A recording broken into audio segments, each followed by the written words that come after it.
नमस्कार साथियों, आज हम बात करेंगे माध्यमिक शिक्षा आयोग या मुदालियर आयोग के बारे में। साथियों, जब हम आज़ाद हुए तो उस समय देश के सामने अनेक समस्याएं थीं। शिक्षा बेहतर कैसे हो, यह भी एक समस्या सरकार के सामने थी। सरकार ने उच्च शिक्षा के लिए राधाकृष्णन आयोग का गठन किया। उसी के साथ साथ सरकार ने ताराचंद समिति का भी गठन किया, जो कि माध्यमिक शिक्षा की समीक्षा कर उसके उन्नयन के लिए अपने सुझाव देती। ताराचंद समिति ने 1949 में 1949 में अपने सुझाव दिए, जो केंद्रीय शिक्षा सलाहकार बोर्ड द्वारा जिनका अध्ययन किया गया, और केंद्रीय शिक्षा सलाहकार बोर्ड ने पाया कि ताराचंद समिति के द्वारा जो सुझाव दिए गए हैं वो अपूर्ण हैं। उनसे माध्यमिक शिक्षा में ज़्यादा सुधार की अपेक्षा नहीं की जा सकती। इसी को ध्यान में रखते हुए केंद्रीय शिक्षा सलाहकार बोर्ड ने भारत सरकार को सलाह दी कि किसी अन्य माध्यमिक शिक्षा आयोग का गठन किया जाए।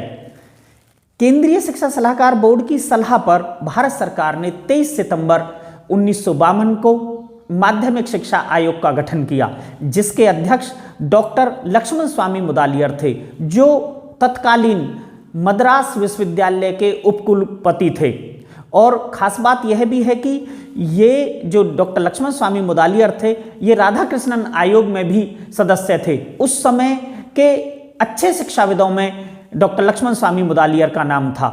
डॉक्टर लक्ष्मण स्वामी मुदालियर ने अपना प्रतिवेदन सरकार को अगस्त 1953 में प्रेषित किया गया। यह एक बड़ा दस्तावेज था। इसमें 244 पृष्ठ और 14 प्रकरण थे। डॉक्टर मुदालियर द्वारा माध्यमिक शिक्षा के प्रत्येक पहलू को छूने का इस दस्तावेज में प्रयास किया गया।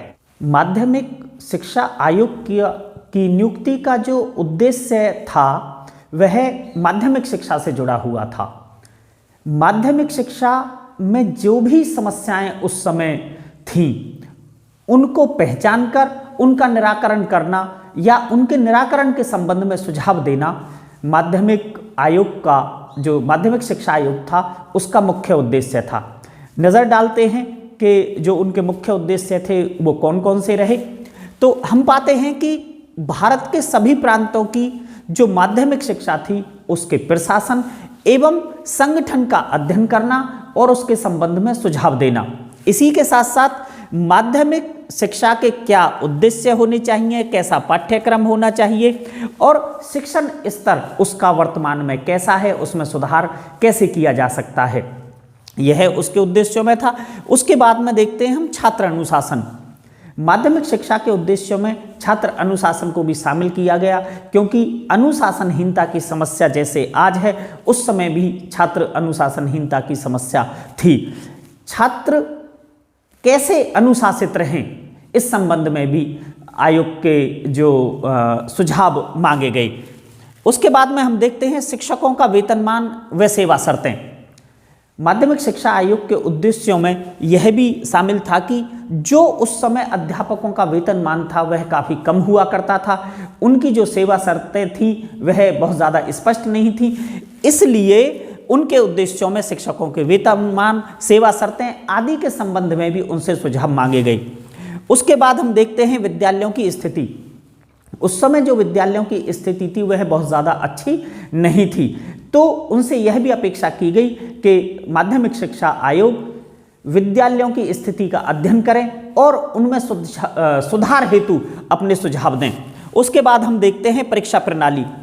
उस समय परीक्षा प्रणाली में भी अनेक प्रकार के दोष थे, तो यह उम्मीद की गई आयोग से कि आयोग परीक्षा प्रणाली के कौन कौन से दोष हैं उनको उनमें सुधार के लिए अपने सुझाव दें। उसके बाद हम देखते हैं माध्यमिक शिक्षा की सभी समस्याओं का अध्ययन करना और उनके संबंध में अपने सुझाव देना।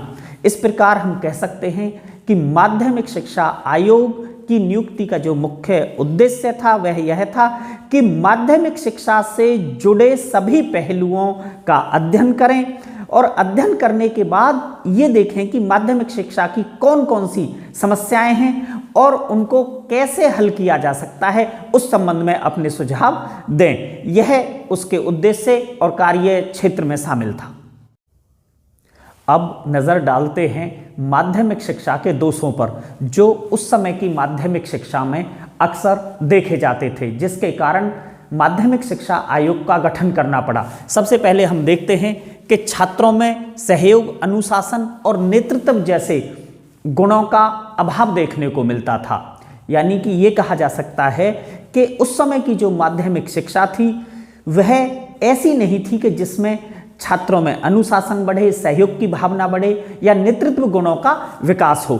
दूसरा हम देखते हैं कि पाठ्यक्रम अव्यावहारिक, संकीर्ण एवं एकांगी था। इसका मतलब है कि उस समय का जो पाठ्यक्रम था, जो चीज़ें पढ़ाई जाती थी वह व्यवहारिक नहीं थी, बहुत ज़्यादा व्यवहार में नहीं लाई जा सकती थी, प्रैक्टिकल बहुत कम थे।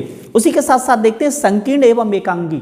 संकीर्ण एवं एकांगी का मतलब है कि इस तरह से पाठ्यक्रम था कि जिससे बच्चे का या छात्र का सर्वांगीण विकास नहीं हो सकता था। आगे हम देखते हैं अंग्रेजी पाठ्यक्रम का अनिवार्य विषय थी।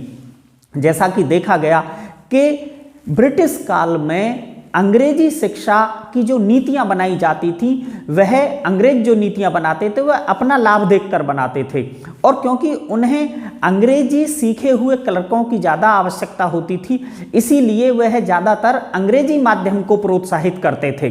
तो उस समय भी ज़्यादातर जो भारतीय प्रांत थे उनमें अंग्रेजी शिक्षा का माध्यम थी, जिससे कि सभी लोग या कहें कि जो क्षेत्रीय भाषाओं को जानने वाले लोग थे वह आसानी से शिक्षा प्राप्त नहीं कर पाते थे। और आज भी हम देखते हैं कि भारत के कुछ राज्यों में आज भी कहीं ना कहीं जो अंग्रेजी को शिक्षा का माध्यम बनाया, वर्तमान में भी शिक्षा का माध्यम अंग्रेजी है। बेशक शिक्षा का माध्यम अंग्रेजी हो, लेकिन उसके साथ साथ हमें मातृभाषा या अपने देश की जो संघीय भाषा हैं उनको भी प्रोत्साहन देना चाहिए। आगे हम देखते हैं कि दोषपूर्ण शिक्षण विधियां। उस समय की जो शिक्षण विधियां थीं, बच्चों को जो सिखाने के तरीके थे वह दोषपूर्ण थे। देखा गया था कि उस समय ज़्यादातर जो शिक्षण विधियां थीं वह कहीं ना कहीं छात्र केंद्रित नहीं थी, इसीलिए इस बात को भी ध्यान में रखा गया कि शिक्षण विधियों में भी सुधार हो। आगे हम देखते हैं समय सारणी ठीक नहीं। उस समय की जो शिक्षण की जो समय सारणी बनती थी उसमें भी उसे भी दोषपूर्ण पाया गया। आगे हम देखते हैं कि विद्यालयों में छात्र संख्या अधिक थी। अध्यापकों के अनुपात में उस समय विद्यालयों में छात्र संख्या बहुत अधिक थी। यह भी समस्या उस समय काफ़ी विकराल थी। आगे हम देखते हैं कि अध्यापकों की नियुक्ति का उचित मानदंड नहीं था। उस समय जो अध्यापकों की जब नियुक्ति होती थी तो उसके भी स्पष्ट और उचित मानदंड नहीं थे। आगे हम देखते हैं कि पाठ्य सहगामी क्रियाओं की भी उचित व्यवस्था उस समय नहीं थी। यह भी उस समय की माध्यमिक शिक्षा का एक दोष था।